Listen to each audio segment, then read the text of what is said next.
Bonsoir à toutes et à tous, Erev Tov, on est très content d'ouvrir cette rentrée. Grâce à Midrashet Yehuda Manitou, les cours reprennent et ce soir, le Rav Yitzhak Shouaki, le Mizmor numéro 27 des Télim, les David, Ori Veshi, donc le Mizmor qu'on a l'habitude de faire après les prières. Selon les Minagi, on a déjà commencé depuis quelques jours.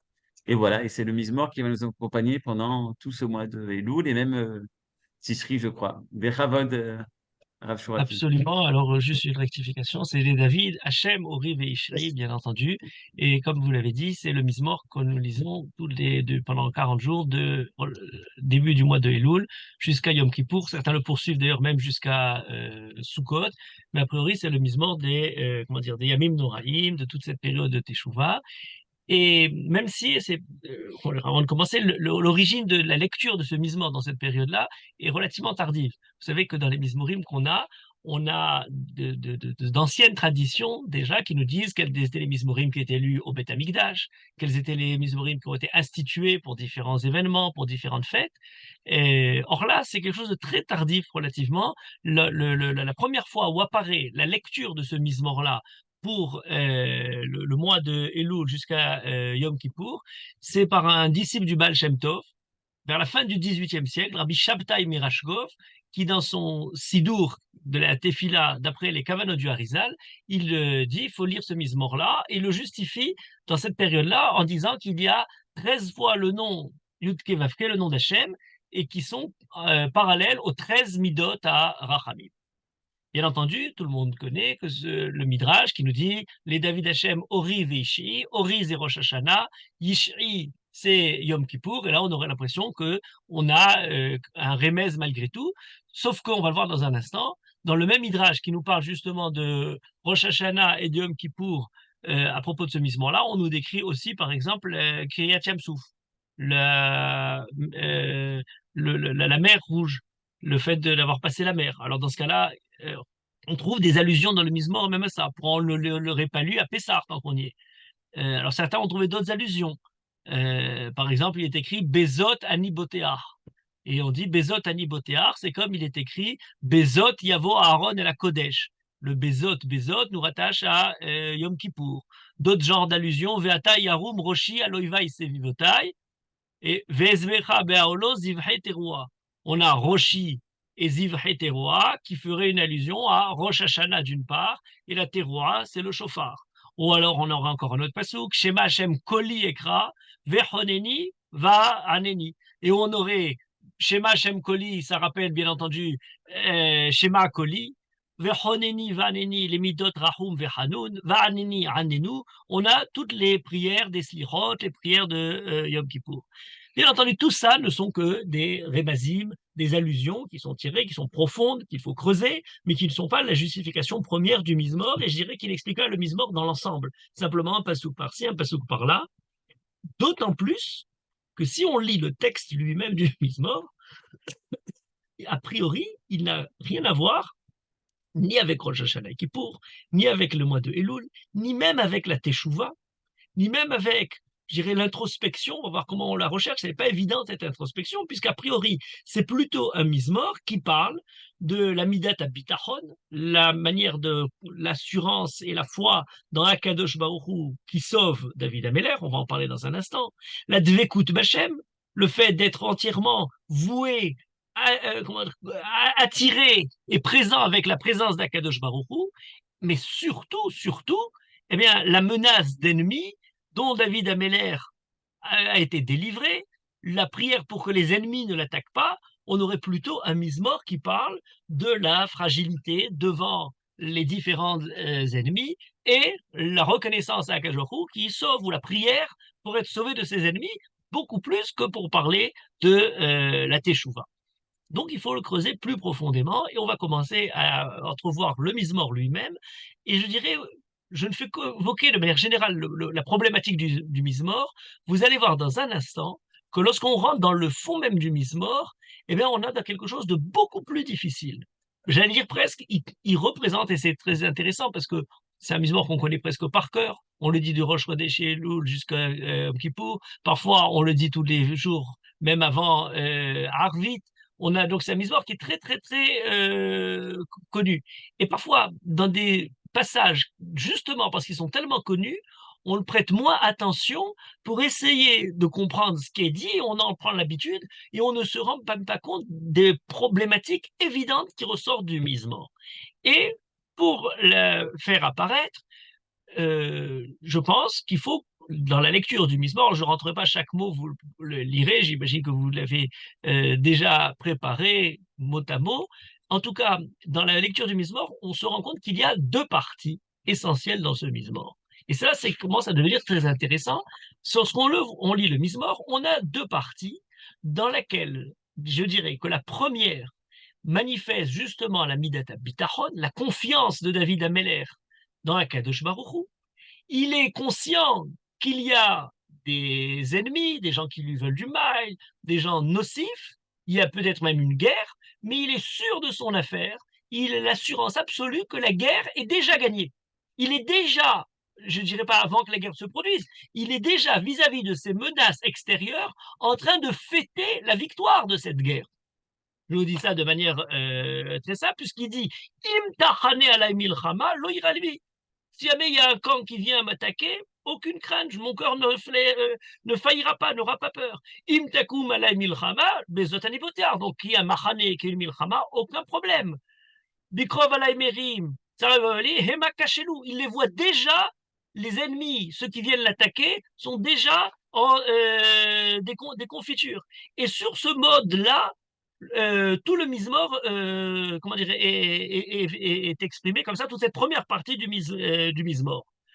Kitzpeneni besuko beomra yastireni besetaro, quel me protège, me met dans son dans sa tente, Betsour, dans sa caverne, le lieu protégé, et je n'ai rien à craindre de rien. Tout ça va très bien jusqu'au pasouk Vav. Et au Passouk Vav, d'ailleurs, je disais, il a la, comment dire, la reconnaissance. Il est déjà en train d'offrir des sacrifices de reconnaissance à Kadosh Baruch Hu sur la victoire qui, pour lui, est déjà finie. On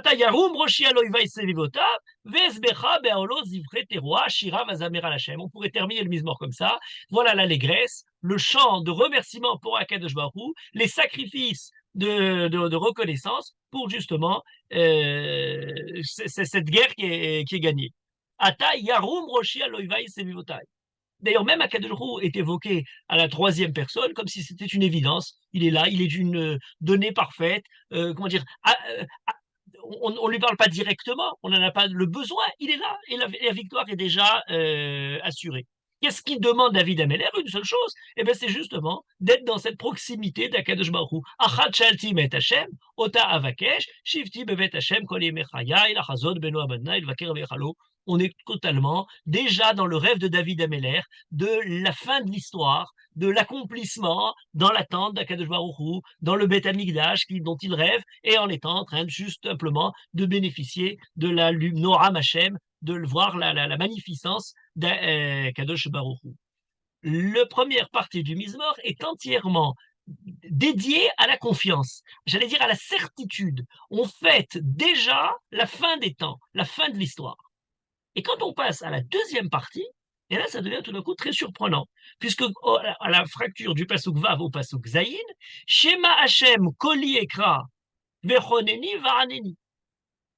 Là, déjà, il y a quelque chose d'autre. Écoute-moi, on passe tout d'un coup à une parole qui est directement adressée à Akadosh Baruch Hu, comme une prière. J'élève ma parole, Vechoneni Varaneni.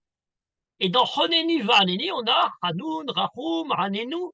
C'est une requête dans laquelle on a peur de quelque chose. Ça va d'ailleurs tellement loin qu'on a ensuite Altaster panecha mimeni, Altat beafavdecha. Ne te cache pas de moi. Au contraire, ne me fais pas flancher.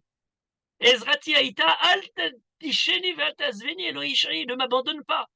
J'allais dire, la deuxième partie, elle, au contraire, dirigeait directement vers Akadosh Baruch Hu, dans la détresse, dans le Hester Panim, dans la voie, la face d'Akadosh Baruch Hu qui est cachée, et elle espère, elle aspire à retrouver cette face d'Akadosh Baruch Hu, cette présence d'Akadosh Baruch Hu.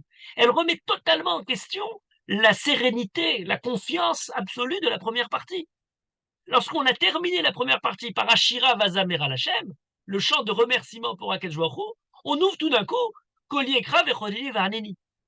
Et cette idée-là est essentielle, puisque elle a même, je dirais même, si vous voulez, pour avoir de manière même plus flagrante, sentir le problème, vous avez les mêmes mots qui s'opposent d'entre l'un et dans l'autre. Lorsque, au début, David Ameller demande Yastireni beseter aolo betsur yerobemeni, le mot seter, Yastireni, eh bien, il attend justement à être caché dans l'attente d'Akajorou, dans la demeure d'Akajorou, comme si Akajorou lui apportait le réconfort. Ce seter, cet endroit secret, est l'endroit dans lequel Akajorou apporte sa protection à David Ameller.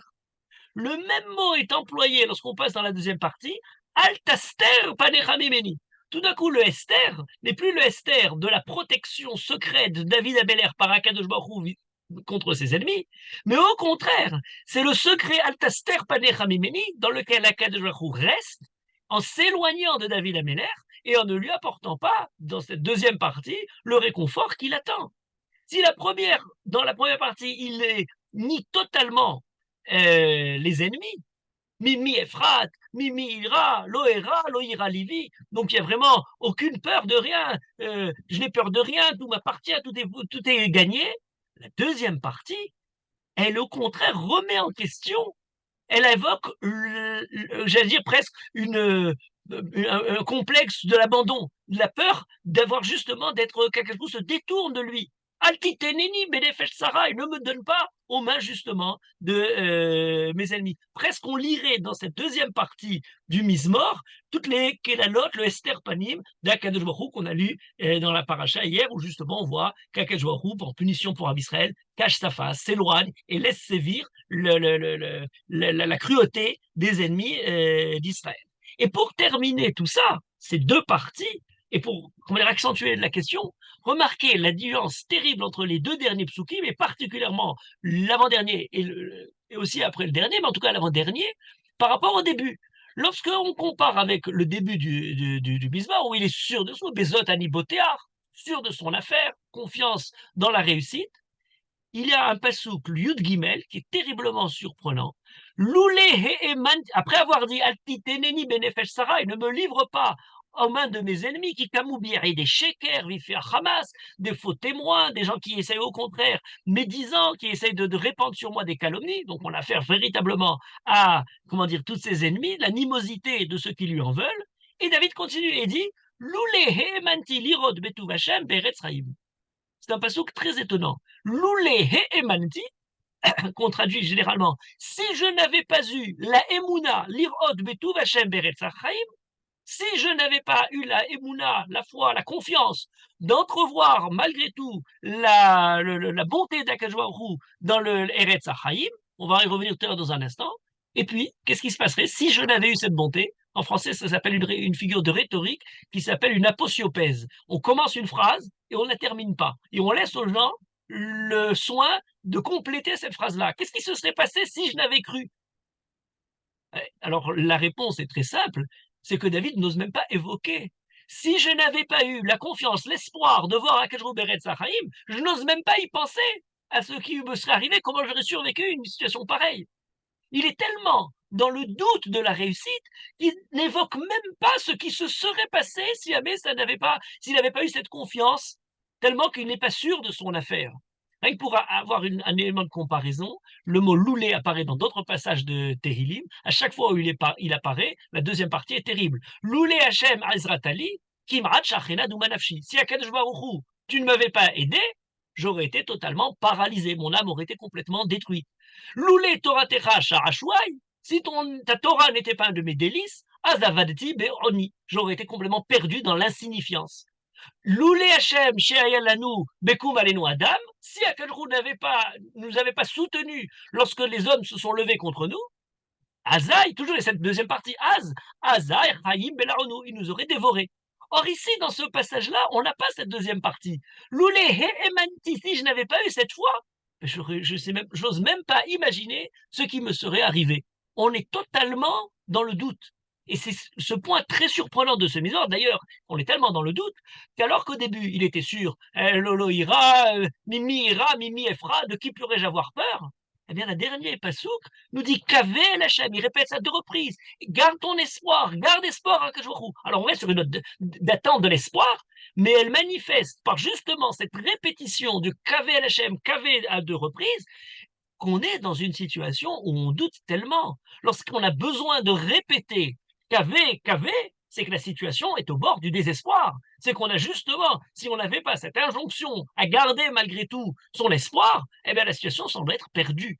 Et là arrive la question par laquelle il faut commencer l'étude du Mizmor, c'est qu'après avoir constaté qu'il y a 2 parties dans ce Mizmor, une première dans laquelle tout semble gagner, pour David Ameller, la confiance est déjà, comment dire, dans la réussite, il est déjà en train de fêter cette réussite, vient ensuite la partie de la difficulté, de l'hésitation, du doute, de moments où on garde l'espoir, mais on n'est pas véritablement sûr de son affaire. Et la question est évidemment, mais pourquoi le Mizmor est écrit de cette façon? Pourquoi est-ce qu'on n'aurait pas écrit ça de manière beaucoup plus logique, en commençant par la deuxième partie et en aboutissant à la première partie? On aurait commencé justement par ce qui est, comment dire, le temps de l'épreuve, le temps de la souffrance, le temps dans lequel on ne sait pas véritablement ce qu'on va devenir, et ensuite, Kavel Hachem, garde ton espoir, et David procède ensuite dans une deuxième partie à la jubilation de la manifestation d'Akadosh Baruch Hu qui le sauve et qui finalement va véritablement lui donner raison de ses ennemis. Pourquoi est-ce que c'est inversé? D'ailleurs, on a ce mode d'écriture du Tehillim n'apparaît pas qu'ici. Il est très clair, il est très présent dans le Tehillim, puisqu'on a par exemple des Tehillim où on commence justement, pour en avoir une série presque tout le temps, on commence justement par le côté difficile, et ensuite on arrive à El Nekamot Hashem, El Nekamot Ophia, on est dans un moment où on appelle la justice, et le Mizmor se termine très bien, où Akadosh s'est révélé.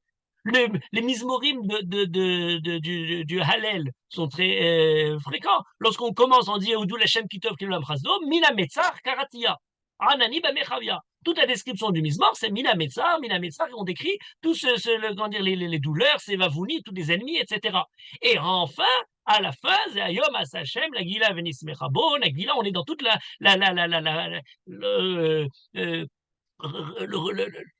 reconnaissance, le moment où David se réjouit d'avoir été sauvé. C'est très logique. On a l'épreuve et ensuite arrive la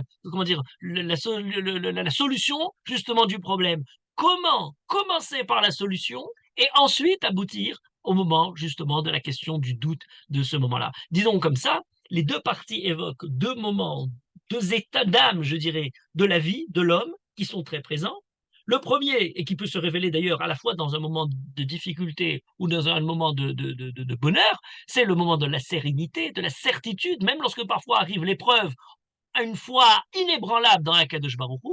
Et deuxièmement, parfois, la deuxième partie, mais c'est des moments justement où on est confronté à des épreuves, à la douleur, et à ce moment-là, on a l'impression qu'on est avec le Esther Panim, le moment où Akadosh Baruch Hu, justement, ne manifeste pas de manière flagrante son soutien. Et ces 2 états d'âme sont écrits dans les Tehillim. Parfois, on passe du premier vers le second, ou on pourrait dire on passe parfois du second vers le premier. On commence par l'épreuve et elle se termine très bien. Ça, c'est le happy end. C'est bien, c'est Hollywood.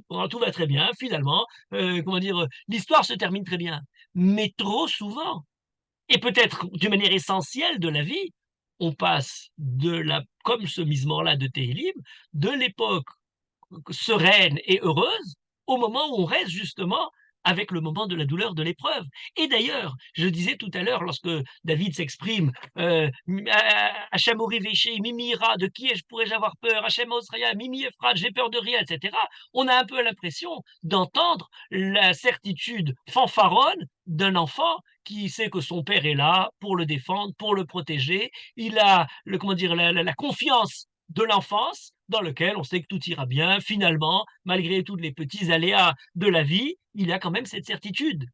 Et la vie nous présente justement d'une enfance passée à l'âge adulte, c'est prendre conscience que ça ne se termine pas toujours comme on l'attendrait, et que parfois, eh bien justement, malgré cette première partie joyeuse, sereine, on passe dans une deuxième partie qui est beaucoup plus difficile. La douleur arrive, c'est pas simplement un fruit trop lourd. Dieu ne le fait pas pousser sur la branche trop faible encore pour le porter, comme disait Victor Hugo, mais c'est quelque chose qui, pour la vie, attend de manière continuelle la possibilité de répondre au questionnement de ce qu'avait Hachem. Il y a peut-être quelque chose de beaucoup plus mature dans ce mise-mort-là, à ne pas terminer par la fin sereine, mais à terminer justement, à procéder à la deuxième étape, qui est beaucoup plus difficile.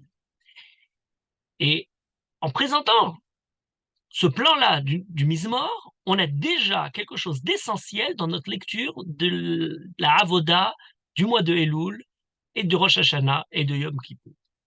Pour la raison suivante. Comment entrevoir, alors on disait au Riveishi, au Rosh Hashanah, Yishri, Yom Kippur, etc. Comment entrevoir le rapport de Rosh Hashanah vis-à-vis de Yom Kippur? Comment entrevoir le rapport entre le début du mois de Elul et on nous dit, on sonne du chauffard, on rappelle les 3 moments où Moshe est monté sur le Har Sinaï. Le premier, au mois de Sivan, pour aller recevoir l'étape de la loi. Le deuxième, pour, après la faute du veau d'or, au bout de 40 jours, remonter encore 40 jours pour demander pardon. Et ce pardon a été accordé par Akash Baruch au début du mois de Elul, Salartik Ilvarecha. Et la troisième montée, les 40 derniers jours, se termine sur Yom Kippour, où Moshe reçoit les Luchot Shniim. C'est très intéressant comme phénomène. Si jamais Salartik Idvarecha a été donné au bout des 40 jours, donc au début du mois de Elul, ben on aurait dû faire Salartik Idvarecha, la fête de Yom Kippour, au début du mois de Elul. Commencer par la Selicha. On fait la fête qui manifeste la Selicha, on élimine tout ce qui précède, et maintenant on a 40 jours pour procéder, dont renouveler de la Torah jusqu'à Yom Kippour. Or, on ne fait pas du tout ça. On a utilisé l'idée de tout Moshe qui prie à Kadosh Baruch Hu, et à Kadosh lui apprend comment prier pour faire pardonner la faute du veau d'or, et bien, on utilise tout ça en déplaçant du 17 Tammuz jusqu'au moment de Elul, en présentant ça du Elul jusqu'au jour de Yom Kippour. Pas dans les deuxièmes 40 jours, mais dans les troisièmes 40 jours. On a l'impression qu'on a changé, on a un peu, on s'est pas trompé de date par rapport à Moshe. Alors pour Rosh Hashanah et Kippour, je commence par ça, mais vous allez voir que c'est tout à fait la même chose à propos du Sinaï. L'idée est très simple. On a 2 manières de lire la chose. Première manière de voir, on le dit Rosh Hashanah, c'est le Yom Hadin. Yom Rosh Hashanah, c'est le jour où tout le monde passe en jugement, le peuple juif, toutes les nations, toute l'humanité, Bnei Olam, tout le monde passe devant Akadosh Baruch Hu.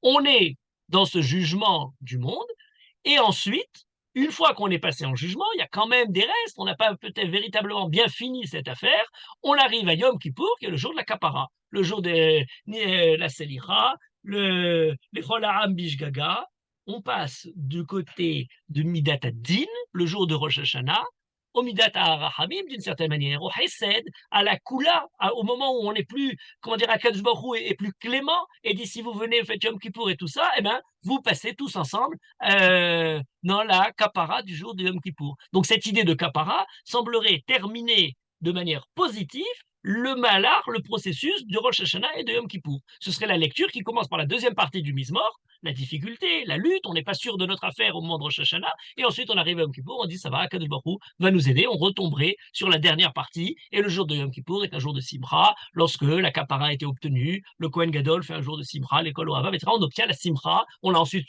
Sukkot, pour parler justement de la joie obtenue après avoir gagné au moment du Mishpat. Voilà cette première lecture. Cette première lecture, je dirais, qui finit bien. Elle finit bien parce que, malgré toutes les difficultés, les prières, eh ben on a la confiance que ces prières-là ont été acceptées.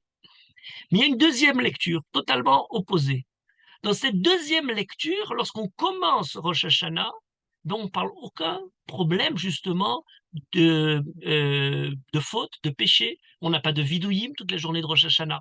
Le centre de Rosh Hashanah, c'est ce qu'on appelle Amlachat Hashem. C'est le moment où on manifeste la royauté d'Akadosh Baruch Hu, pour nous au niveau individuel, mais surtout pour l'humanité dans son ensemble.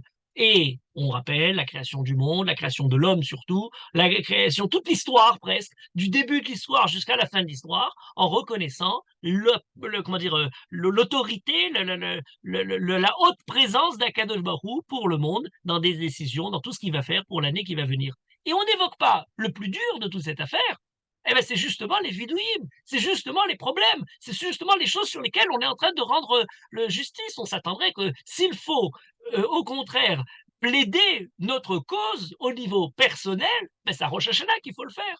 Or, on a fait basculer tous les vidouïm, tous ces, comment dire, des hachamnou, on les fait sur le jour du Yom Kippour, ou les slichot qui sont là, et on leur en parle après. Mais au moment de Rosh Hashanah, on est simplement dans un état presque, j'allais dire, jubilatoire. D'ailleurs, le son du chauffard a ses deux interprétations aussi, puisqu'il y a un son de rigueur, un son dans lequel on est dans la brisure, dans les différents sons brisés, mais on a aussi un son du chauffard qui parle de la manière, la mlichet Hashem, sont les trompettes, le son qui, comment dire, fait comment dire, accepte sur lui la royauté du roi. Voilà ce thème-là qui apparaît à Rosh Hashanah. Et une des réponses qui est apportée, mais on aurait beaucoup de manières de décliner cette idée-là, c'est de dire il y a un certain degré de problématique dans la conduite de l'homme dont l'homme lui-même est inconscient, ou risquerait de ne pas voir, ou risquerait d'être totalement, comment dire, sans véritablement sentir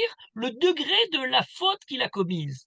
Parfois, pour pouvoir prendre conscience des différentes conduites dévoyées, il faut d'abord prendre un certain envol, prendre une certaine hauteur. Rosh Hashanah, c'est la hauteur, justement. C'est le moment où on commence à voir les affaires de manière la plus absolue. Les problèmes depuis dans l'histoire de l'éternité, la création du monde, fin des temps, c'est lorsqu'on voit le problème de l'humanité à la Médinote, Yamer, Réseau, un jour le peuple juif, les nations. On aurait cette vision très haute qui nous permet ensuite de rentrer dans le vif du sujet au niveau individuel et personnel. Et ça, c'est la teshuva dans le sens particulier des fautes, du vidouille, etc. On ne pourrait peut-être accéder à Yom Kippour que si on est d'abord passé par Rosh Hashanah, c'est-à-dire par cet envol qui nous permet justement, j'allais dire, comment dire, dans ce côté jubilatoire, on imagine presque qu'on est à la hauteur de l'attente de la Kadosh Baruch Hu. Ensuite, on se dit, oui, mais on n'avait pas été tellement tout au long de notre année et il faut quand même réparer tout ça. Je reprends cette idée-là par rapport à la question que je posais à propos du mois de Elul. Dans l'histoire du texte de la Torah, c'est très logique.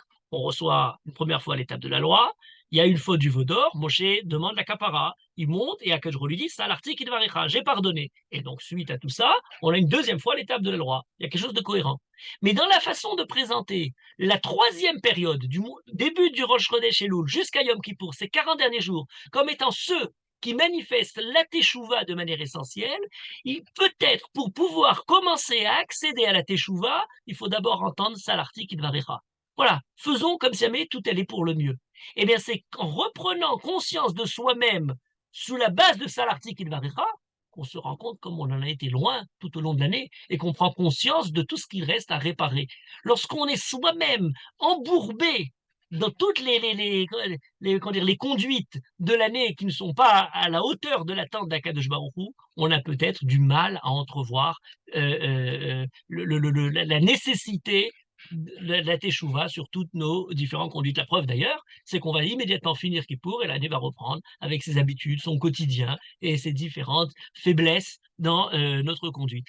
Donc peut-être le Mizmor de Tehillim est totalement adapté à cette lecture du début du mois de Elul jusqu'à Yom Kippour, pourrait justement manifester ce paradoxe qui est de commencer d'abord par la partie dans laquelle on a l'impression que tout est déjà gagné, Akadosh Baruch Hu déjà accordé la Selicha, Akadosh Baruch Hu nous élève déjà et on accepte déjà le Malchut Hashem, l'autorité d'Akadosh Baruch Hu sur notre vie, nos actions, sur le monde, sur l'humanité. Et ensuite, deuxième partie, on se rend compte à quel point la chose n'est pas aussi évidente que ça. Et on reste peut-être au contraire dans cette deuxième partie. On termine par le moment dans lequel l'affaire n'est plus du tout gagnée. Et peut-être c'est beaucoup plus éducatif, beaucoup plus moral. Peut-être c'est peut-être la meilleure manière justement d'être protégé, de se préparer à ne pas retomber encore une fois, d'être toujours sur cette garde que nous présente la deuxième partie du Teilim, à se demander est-ce que Akadosh Baruch Hu va véritablement m'aider ou non. Et j'aimerais entrevoir cette idée-là dans la lecture plus précise maintenant du Mizmor lui-même, à travers alors on peut pas faire tous les psukim, mais quelques-uns en particulier. Et entre autres, celui qui ramène justement Rosh Hashanah et Yom Kippour, puisqu'on l'avait dit Hachem Oriveshi, c'est Rosh Hashanah et Yom Kippour, et ensuite on a ce pasouk-là, où on nous dit, Bezot, où David Ameler dit dans la première partie, Im takum alay milchama, Bezot ani botear. Bezot ani botear. Si jamais la guerre se lève, les ennemis m'approchent, Bezot, en cela, ani botear, je mets ma confiance. Mais c'est quoi ce zot? Ce zot-là qui n'est pas défini de manière claire dans le pasouk. C'est cet indéfini du pasouk, comme toujours dans le texte de la Torah, du Tanakh, qui nous permet d'entrevoir tout un tas de, comment dire, de différents paysages qui vont s'associer à cette confiance de David Ameller. En quoi il met sa confiance? Alors, première réponse, celle de Rashi, le Radak, le Meiri et d'autres, mais la plus simple, eh ben, il met sa confiance, Bezot, sur justement ce qu'il a dit précédemment. Hachem Oriveshi, Akadjorou et ma lumière, mon sauveur, Maroz Rayai, le bastion, le rempart de ma vie, j'ai cette émouna, et c'est cette même émouna, Bezot Anivotear, dans laquelle on a l'impression de continuer directement sur ce premier point. Certains, comment dire, donnent cette même idée-là, cette confiance d'Akadosh Baruch Hu, pas simplement sur ce qui précède, mais sur ce qui va venir. Bezot Anivotear pourrait se lire 2 points, Achat Shalti Met Hashem,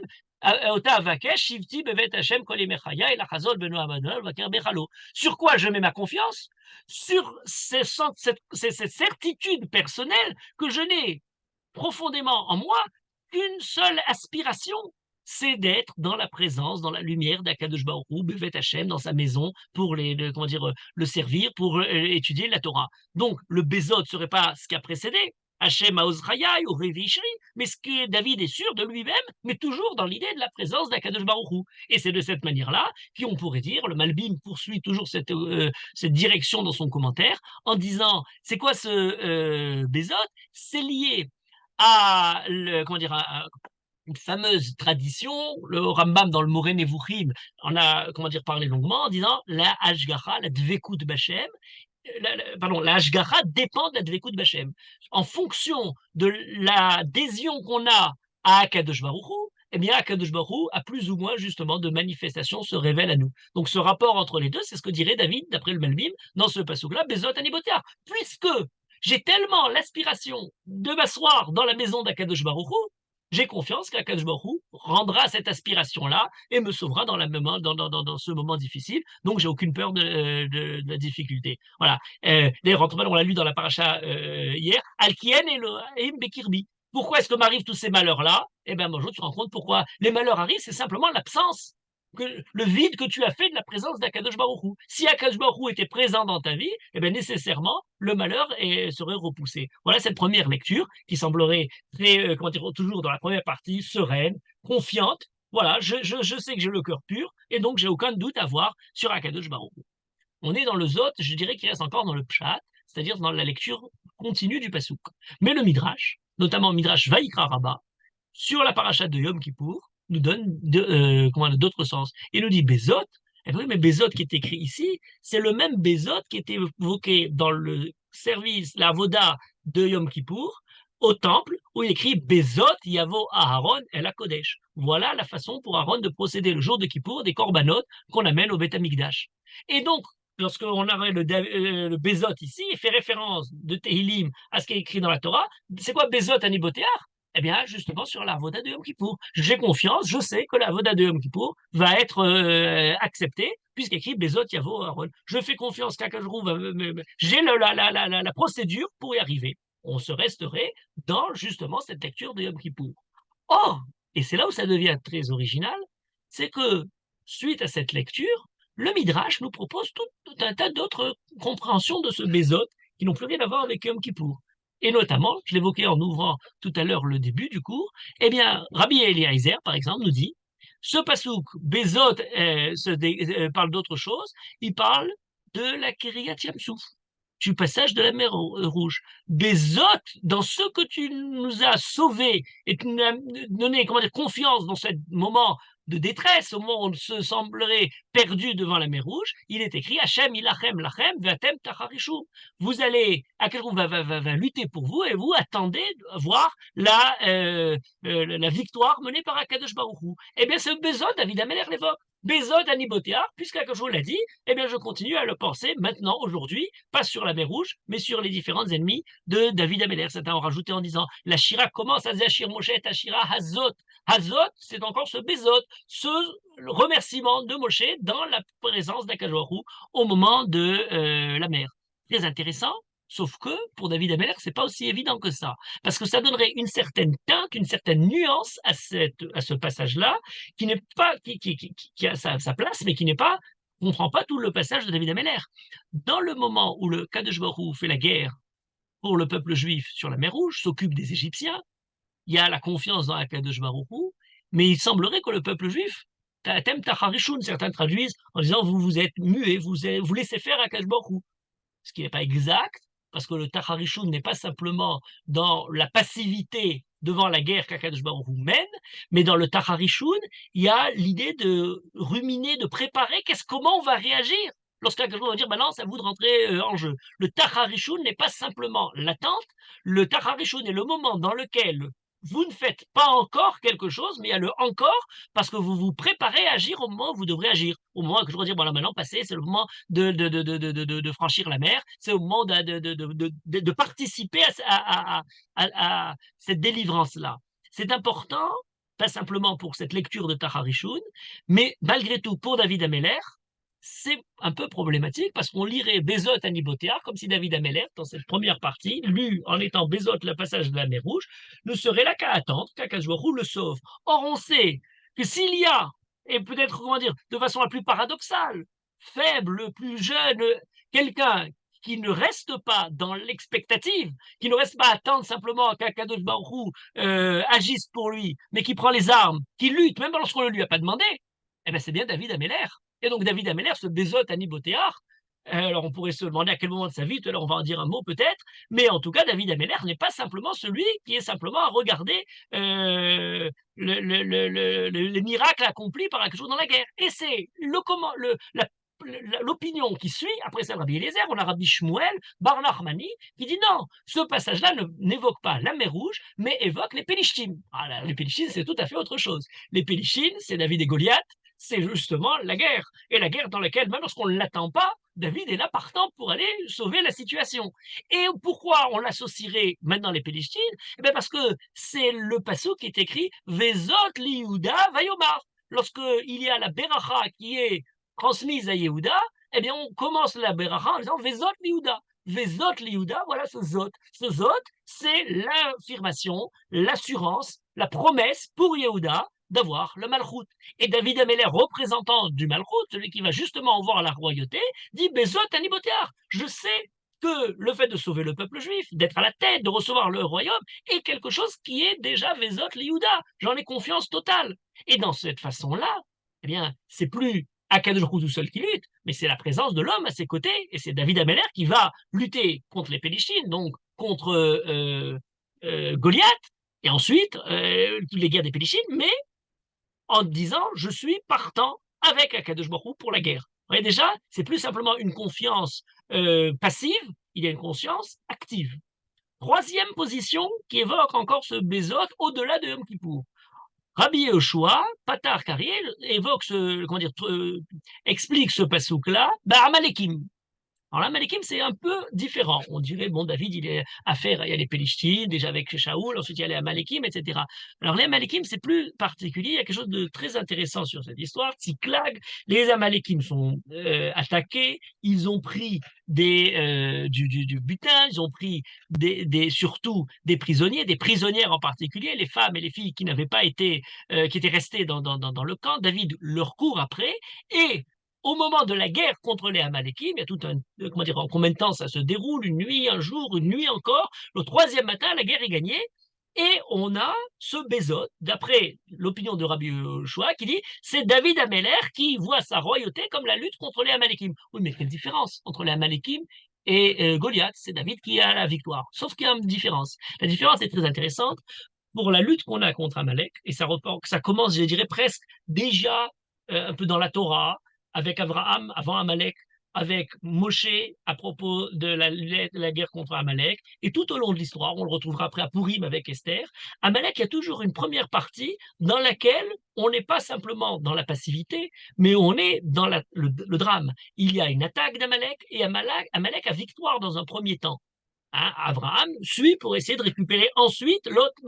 Laïla, on le dit, il a sauvé l'autre à la moitié de la nuit. Première partie, elle était perdue, et la deuxième partie, elle est gagnée. Pour Moshe avec Yoshua, la première guerre de Amalek direct, on a pour Amalek quelque chose d'intéressant, c'est qu'on a le passouk Ketov Zot Zikaron Besefer. Le Zot se retrouve encore une fois. Mais on a quelque chose de particulier, Machar Anochi Nitzav al Rosh Agivra. Il y a une lutte, Amalek attaque. Dans un premier temps, il a raison de tous les faibles, de tous ceux qui sont, comment dire, plus en arrière du camp. Et ensuite, Machar Anochi Nitzav al Rosh Agivra, le deuxième jour, Yehoshua arrive à battre Amalek. De la même manière, on a, après tout le monde, je disais, ça peut terminer sur Pourri, puisqu'on a aussi Ayom ou Machar. Esther demande que la lutte contre les ennemis descendants d'Amalek qui veulent détruire le peuple juif à Purim, on est la guerre bien entendu le 14, mais on continue le 13 et on a une deuxième journée, le 14, de façon à ce qu'on ne finisse la guerre que on fête que le lendemain. Une deuxième journée, et elle est très intéressante. Pourquoi? Parce qu'elle, je dirais, elle compose les deux premières explications. Il n'y a pas le côté passif d'un côté, où il y a le côté participant avec Akadosh Baruch Hu, mais ça peut se lire sur le côté temporel. Il y a un premier moment, un premier temps dans lequel on encaisse, un premier temps dans lequel il semblerait avoir victoire pour Amalek. Et dans un second temps, eh bien, il y a malgré tout la revanche qui est prise. Et cette idée-là était intéressante parce qu'elle donne toute l'histoire de l'humanité, puisque, ben oui, pour le peuple juif, on a eu de nombreux revers, malheureusement, tragiques, comment dire. Mais on dit, oui, mais il y a quand même un Machar, il y a quand même quelque chose où on aura finalement vaincu Amalek. Vous voyez que finalement, c'est très intéressant parce que ça se rattache justement à ces deux parties du Bismarck. Eh bien, on a une partie dans la douleur et une partie où ça va être bien. Sauf que dans ce cas-là, on a l'assurance, la certitude que pour Amalek, le deuxième jour, ça se produira. Bezot Anibotéar, je le sais déjà. Et maintenant, partons à la bataille. On retrouve comment dire, cette même disposition du texte. Et bien entendu, on termine tout ça en arrivant sur Ori et Rosh Hashanah, Yish'i c'est Yom Kippour, la Yeshua, la Kapara pour le Yom Kippour, le Or c'est Rosh Hashanah, et c'est très très parce qu'on a encore la même idée. On aurait d'abord le Or, d'abord la grande lumière, ils sortent à la lumière. L'idée est toujours le tzedek, le mishpat arrive comme faire comment dire, à la lumière. Cette idée de la lumière. Et ensuite, on a la Yeshua qui est présentée de cette façon-là. Voilà une certaine manière d'entrevoir le Bézot en question, d'après ces différents thèmes des deux parties, je dirais, à travers l'histoire, à travers la manière conduite, dans la confiance ou dans la participation active à arriver au dénouement de l'histoire. Ce qui est très intéressant, c'est que tous ces passages-là sont tous liés à la guerre. Hein, il n'y a pas de Shifti Bevet Hashem Kol Yemei sans avoir précédemment eu la victoire sur les ennemis. Mais il y a quelque chose de plus intéressant, c'est la fin dont je parlais tout à l'heure en disant ce loulé et manti lirod betu Hashem. Alors on nous dit loulé mantité, après avoir dit ce bézot, cette confiance, la deuxième partie qui évoque au contraire la question, j'allais dire presque le doute, loulé manti, si je n'avais pas eu la confiance de voir Betou Hachem, Be'eretz Chaim. C'est quoi Be'eretz Chaim? C'est quoi ce Eretz Chaim par lequel on termine le Mizmor? Alors, il y a différentes lectures. Première lecture, qui est évoquée dans le Talmud, dans Masechet Berachot, on nous dit c'est le Olam Haba, Eretz Chaim. J'aurai alors donc on passe à un autre niveau. Le Olam Hazé, on a cette confiance-là, mais finalement, on a encore l'espoir, l'attente du Olam Haba. Et là, ça pourrait être le dénouement possible. Alors, si c'est ça, pourquoi il y a un doute? Et la Gemara pose la question parce qu'elle met en confrontation deux paroles de David Ameller. D'une part, David Ameller, il dit Shamera Nafshi ki Hasid Ani. Comment dire, protège-moi, je sais que j'ai été un chassid. Et on dit comment David sait qu'il est chassid. Ah, mais c'est très surprenant, puisque dans notre psaume, il dit exactement l'inverse. Loulé, manti, les tout Hachem. Est-ce que je veux dire, si je n'avais eu la Emouna, donc il n'est pas sûr de son affaire. Et la Gemara répond en disant, David se dit, Sheme Yigrom Ahait. Je ne sais pas, peut-être qu'il y a une faute. Et là, on rentre dans quelque chose de très important pour l'histoire de David. Peut-être qu'il y a une faute qui va m'en éloigner. Je dirais David, qui porte en lui de manière continuelle la mauvaise conscience de quelque chose qui pourrait l'éloigner d'Akadosh Baruch Hu.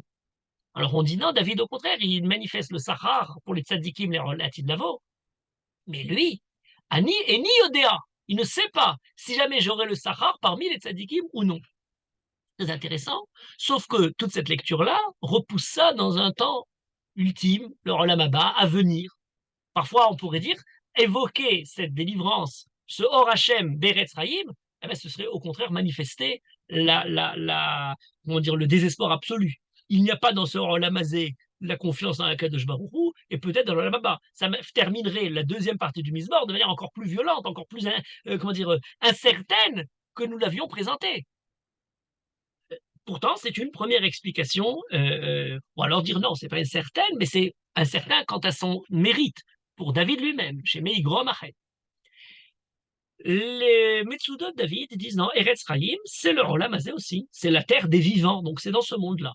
Et plus encore que ça, le Sforno, le Malbim et une autre tradition de commentaires disent c'est Eretz Israël en particulier. Lorsqu'on dit Etaler Lifnei Hashem Be'artzot HaChaim, Rachid lui-même dit c'est Eretz Israël. Donc on aurait ce monde-là et en particulier en Eretz Israël.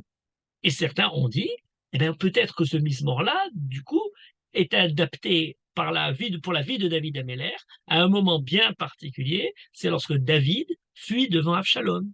Et il est justement dans un sentiment que tout cela lui arrive à cause justement de l'affaire de Bathsheba, et il prie, il se pose la question, est-ce qu'il va pouvoir revenir, est-ce qu'il va pouvoir reprendre comment dire, sa position d'Eretz Hachaim terrestre, concrète du royaume. Certains disent c'est David qui fuit devant Shaoul. Là, ça devient très intéressant parce qu'on évoque un cas particulier. C'est quoi Oriveishi, c'est l'explication du Sforno. Alors on dit à quel point est ma lumière, c'est lui qui m'a oint pour devenir roi. Veishri, celui qui m'a sauvé du Dov, du Hari, enfin toutes les mésaventures de David où il a eu raison des bêtes féroces. Et on nous dit, et c'est aussi lié qui a mis Aviv et Emi Azavouni. Alors là, il y a une histoire tragique qu'on n'a pas souvent en connaissance, qui est évoquée par le Midrash. Et le Midrash raconte que, alors c'était la base du Midrash, ce sont des psukim qui sont écrits chez Mouel, mais la fin du Midrash n'est pas écrite clairement dans le pasuk, et c'est un rajout. On nous dit la chose suivante, lorsque David a fui devant Achish Melech Gath, parmi les différents rois des Pélichines, il arrive dans un bastion pour se réfugier. Et lorsqu'il arrive dans ce bastion-là, on nous raconte dans le texte que David a installé son père, sa mère et ses frères des Mitzpé Moav, protégés par Melech Moav.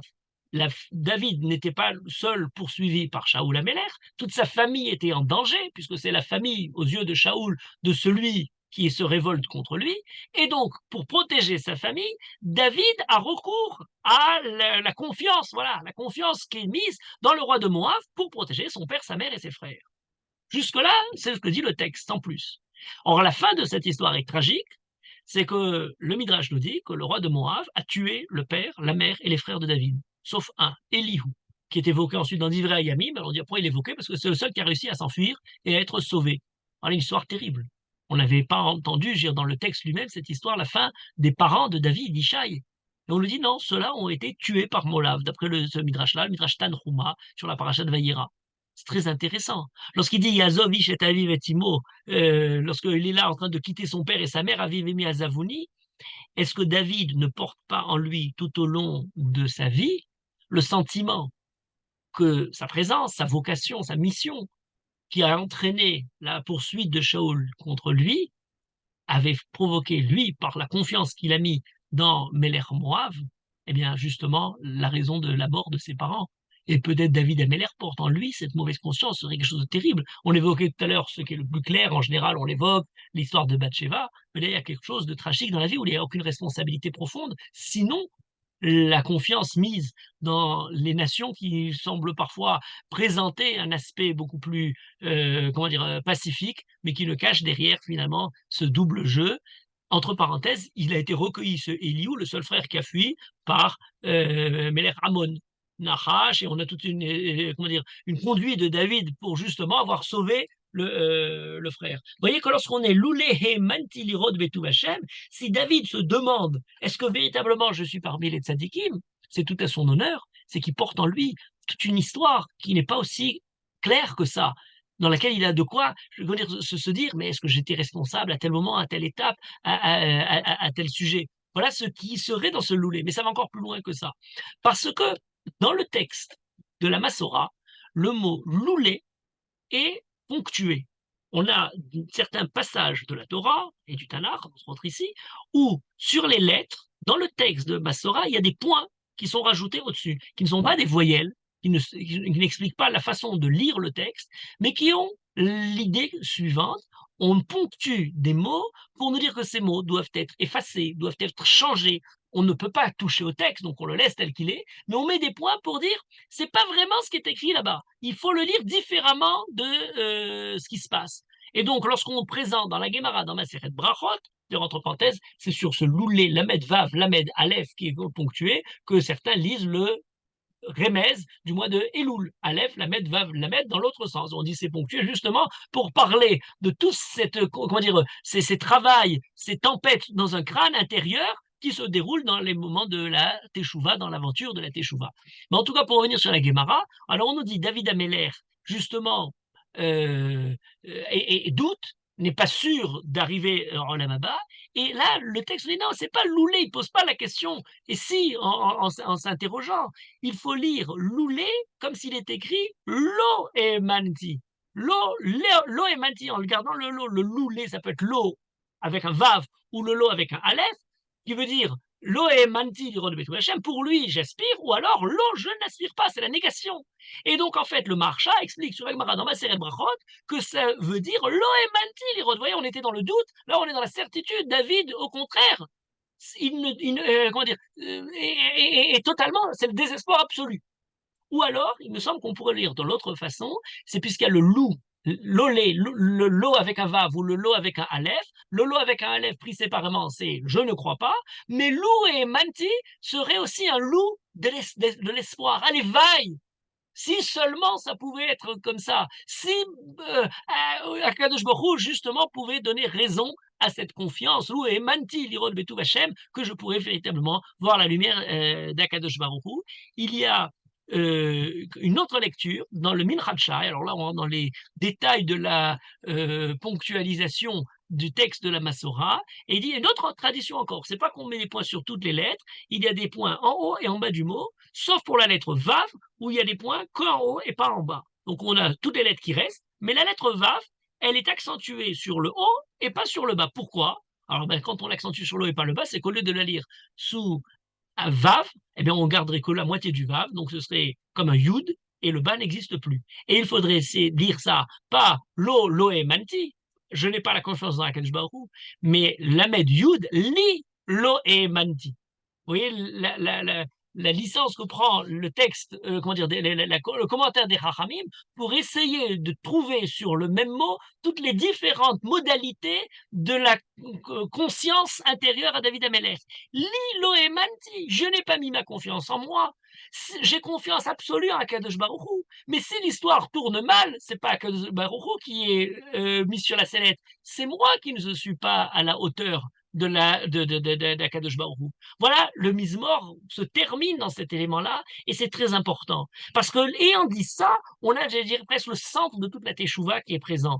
Le Mizmor nous présente, dans une première partie, David qui obtient la présence d'Akadosh Baruch Hu, la proximité, la Dvekut Bachem. Est-ce que c'est la fin de l'histoire? Eh bien, c'est là tout le paradoxe de Mizmor, le côté le plus intéressant. Non, c'est arrivé justement à cet état presque de perfection absolue, de sérénité, comme si l'histoire s'arrêtait, qu'arrive le moment le plus instable. Vous savez, il y a en physique des éléments qui ont des isotopes instables. Ils se désintègrent sitôt qu'ils sont constitués. C'est là qu'on a les fissures, la radioactivité, des réactions en chaîne. David arrive dans l'état absolu, et eh bien oui, mais immédiatement, qu'est-ce qui se passe? L'instabilité le touche, et la désintégration, et on a la deuxième partie du Mizmor qui arrive. On a la richesse, oui, mais il a essayé de l'obtenir, mais dès qu'elle est obtenue, ben c'est une source de soucis beaucoup plus que le pauvre à la recherche de cette richesse. pour le pouvoir. On pourrait donner tous les exemples dans ce domaine-là. Pour le pouvoir, il y a comment dire, le rêve, la folie des hommes pour essayer d'arriver justement en haut de l'échelle, obtenir le pouvoir, pour le politique. Mais oui, mais à peine arrivé en haut, la peur constante, permanente d'être renversé, de ne pas persévérer, d'être comme ça. Il y a beaucoup plus de difficultés lorsqu'on arrive dans les cimes des différents domaines de la vie de l'homme d'y rester que lorsqu'on est en bas sur le fameux conatus, les choses qui cherchent à préserver dans l'être, persévérer dans l'être, et bien c'est justement la question qui est posée là par David Ameller. On a une première partie qui est la partie dans laquelle tout va très bien. Ah oui, mais s'il arrive tout va très bien, c'est que la moitié, arrivé là, tout se décompose. Et la façon de terminer le Mizmor, c'est justement de poser la question et de terminer par ce loulé et manti. En lo et manti, lo avec un aleph, lo et manti, li lo et manti, sous toutes ces formes-là, pour poser la question véritable. Est-ce que même dans la proximité d'Akadosh Baruch Hu, il y aurait l'instabilité qu'on connaît dans le monde physique, dans le monde économique, dans le monde politique, etc., dans tous ces domaines-là? Ou au contraire, quelle est l'assurance, quel est le gage de persévérer, pas dans l'être, mais dans la présence d'Akadosh Baruch Hu? Et peut-être que c'est justement l'enseignement du Mizmor, c'est la conscience permanente du souci moral, l'homme Aguiali, ça ne me revient pas, je n'ai pas le mérite, peut-être Akadosh Baruch Hu peut me l'enlever.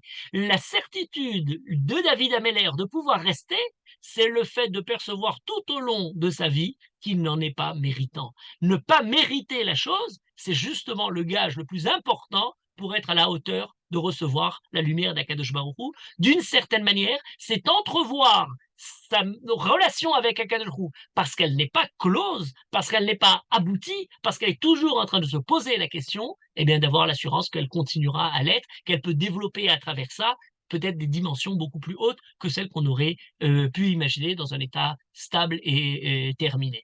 Et je pense qu'il faudrait poursuivre cette idée-là dans la notion même de la kapara, de Yom Kippour, de ce qu'on est en train de parler, parce que c'est très important. L'importance de ce qui est. Alors, la kapara, c'est un mot important parce qu'on le traduit généralement par justement le pardon qui est accordé le jour du pardon, mais Yom Kippour, c'est pas du tout le pardon. La kapara, c'est pas le pardon. C'est pas le Yom HaSelicha, c'est Yom HaKapara. Or, il y a là une notion première importante qui, justement, évoque l'état inachevé du monde et de l'homme. Akajuru a créé le monde, on nous dit Olam, c'est He'alem, il manque le Vav. Akajuru est Nerelam, Akajuru est caché et secret dans le monde. On a un premier arrêt le jour du Shabbat, Akajuru fait le Tzimtzum, maîtrise, retient son élan créateur, et justement pour permettre à l'homme de procéder, d'apparaître, et en apparaissant dans ce Tzimtzum premier d'Akadosh Baruch Hu, l'homme a de quoi, la Asot, à rajouter, à compléter, à terminer le monde inachevé qu'Akadosh Baruch Hu avait créé. Le monde étant dynamique, une dynamique d'évolution, une dynamique qui le perfectionne, et l'homme a ce rôle-là justement de garder la conscience que tel qu'il est présent, réel, révélé, eh bien, il n'est pas véritablement le monde définitif, il y a quelque chose de nérélam, quelque chose de caché. Caché pour mieux donner une certaine dynamique. Lorsqu'on nous dit l'homme est créé par la terre, c'est pas pour le ramener Adama à quelque chose d'anime, matériel, j'allais dire le ramener à son rang zoologique dans l'évolution des espèces, mais au contraire, édamer, c'est l'idée du Dimayon, pour procéder à un rapport entre la terre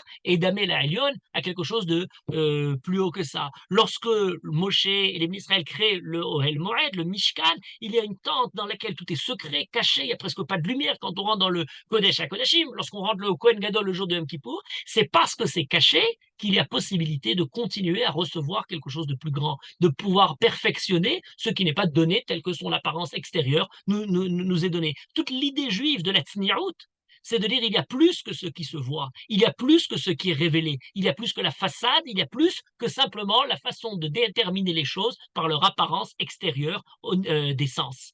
Et là, il y a quelque chose d'important.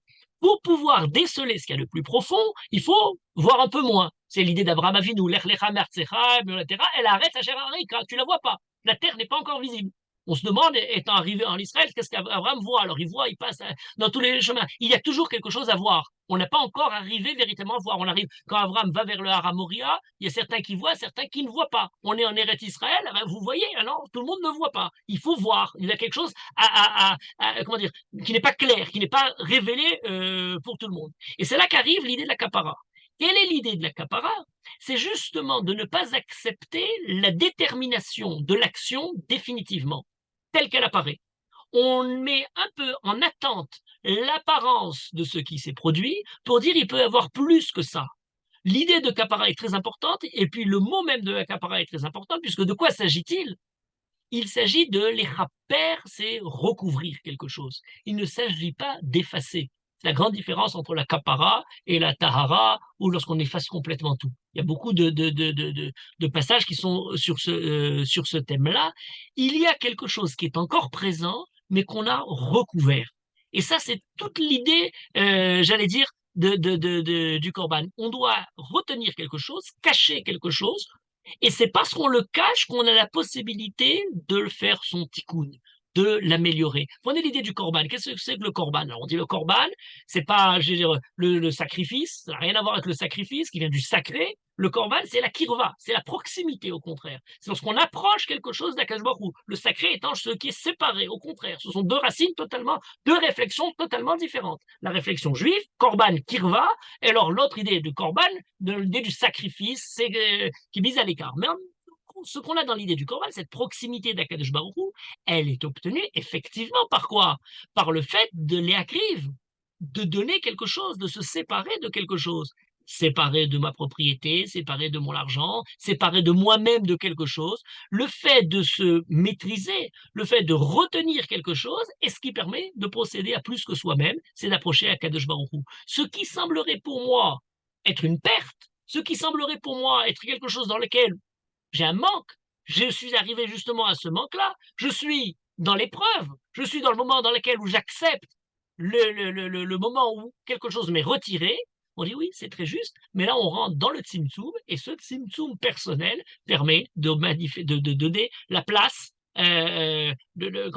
l'apparition d'Akadosh Baruch Hu permet de développer quelque chose. L'homme n'est pas simplement l'homme figé, terminé, achevé tel qu'il est, il peut encore changer, il peut encore se perfectionner. Et d'ailleurs, c'est très intéressant, puisqu'en hébreu, vous savez, on n'a pas l'idée de la fixation, puisqu'on ne peut pas présenter le temps présent. Il y a le passé, il y a l'avenir, il n'y a pas dans la langue hébraïque de temps pour parler du présent. Le présent se dit sous une forme, comment dire, détournée, mais sans avoir un temps. Les verbes ne peuvent pas se décliner sous la forme du présent. On utilise un substantif qui est fait office de présent, mais pas un présent direct. C'est une idée très importante, il faudra en parler plus longuement. En tout cas, on n'a pas cette idée de figé, on est toujours dans ce devenir, et ce devenir est obtenu par le fait justement qu'on accepte de retenir. C'est ce moment dans lequel on empêche le dévoilement très clair, c'est l'idée de la kapara.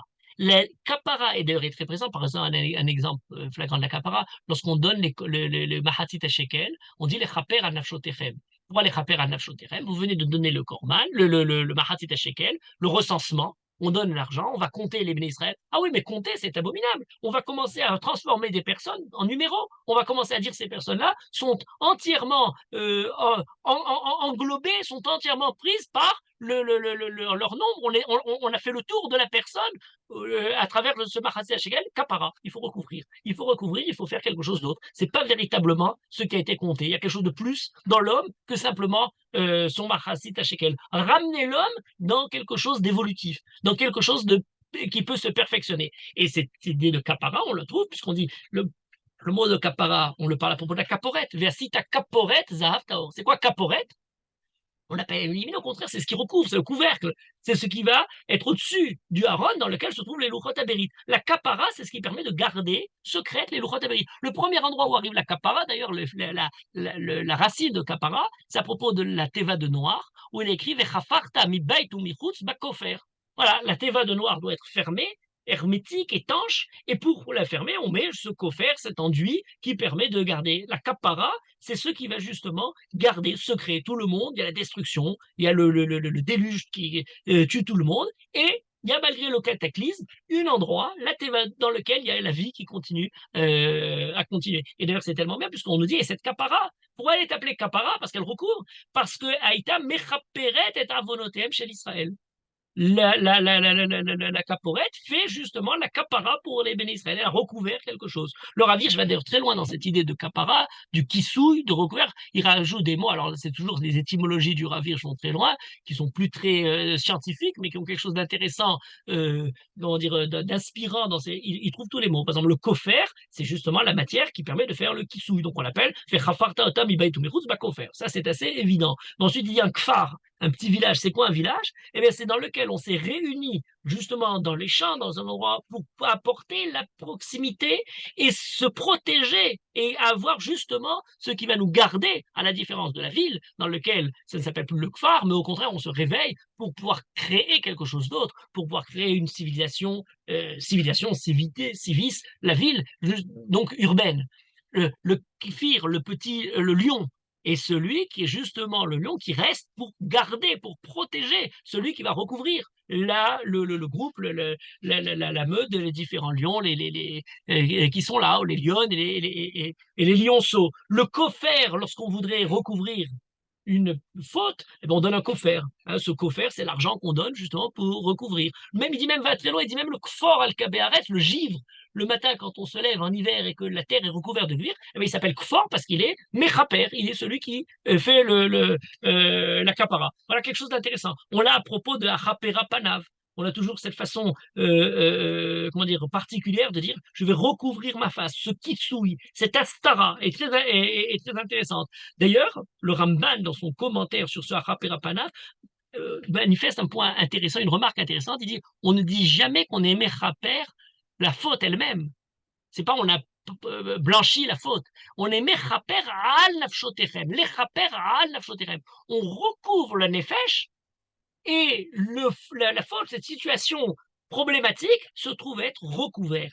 Et là, c'est très important. Parce que quand on dit que quelque chose est recouvert, eh bien, on a, j'allais dire presque, l'antithèse de ce qu'on appelle généralement, dans une conception malheureusement influencée beaucoup par le monde chrétien, qui parle d'expiation, qui parle de douleur, qui parle de souffrance, qui parle de toute une tas de notions qui nous sont absentes lorsqu'on parle justement de l'idée de kapara. L'idée essentielle, c'est pas d'expier la faute. Hein, vous demandez à quelqu'un qu'est-ce qu'il expie, tout le monde, alors, comme ça, il est toujours en train d'expier. Si vous demandez à quelqu'un qu'est-ce que tu expies en ce moment, il va vous dire oui, il va trouver quelque chose. Cherche bien, je ne sais pas, mais j'expie. J'ai toujours quelque chose à expier. Et il y avait un psychanalyste une fois avait dit la psychanalyse a été créée pour aider les individus à ne pas expier des fautes qu'ils n'ont pas commises. Donc on a pour essayer de pondre. Alors il y a la religion, le christianisme qui parle d'expiation, on a la psychanalyse, on a différentes manières d'aider la personne justement à expier ou ne pas expier. Dans la conception juive, c'est tout à fait différent. Le rapport qu'on a vis-à-vis de la faute, on parle de kapara. Kapara, c'est recouvrir, c'est le couvercle. C'est très important. C'est être sous couvert. Hein, vous comptez des invités, attention, il ne faut pas les compter, parce que les compter, c'est prendre les hommes comme des choses achevées dans des objets. Donc il faut la kapara. Or, lorsque vous dites, et alors même en français c'est valable, lorsque vous dites je recouvre quelque chose, alors ça veut dire recouvrir, mais ça veut dire aussi recouvrir, lorsqu'on dit je recouvre la santé, récupérer mon énergie de jeunesse. Hein. Le recouvrement, lorsqu'on recouvre quelque chose, c'est pas simplement l'accaparat dans ce sens-là, c'est recouvrer quelque chose de positif. Donc on recouvre la faute en la gardant, elle est toujours présente. On n'a pas fini son histoire. On n'est pas en train de dire la fin du mise-mort, elle est à la moitié, et puis ça y est, tout va très bien. Non, non, elle est encore là. On a encore le doute qui couvre.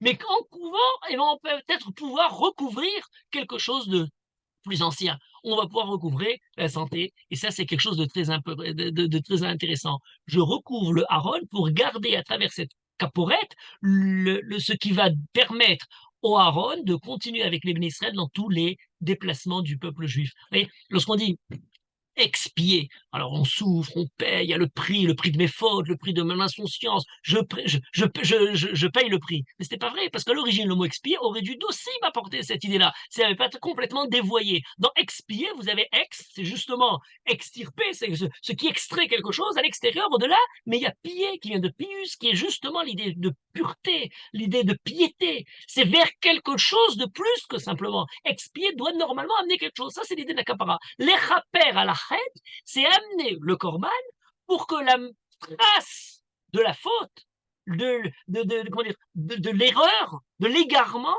soit recouverte, mais ne soit pas complètement effacée. Elle est toujours présente pour continuer à me guider, à m'aiguillonner pour arriver à mieux que tout ça. Il y a une théorie mathématique qui s'appelle la théorie des recouvrements.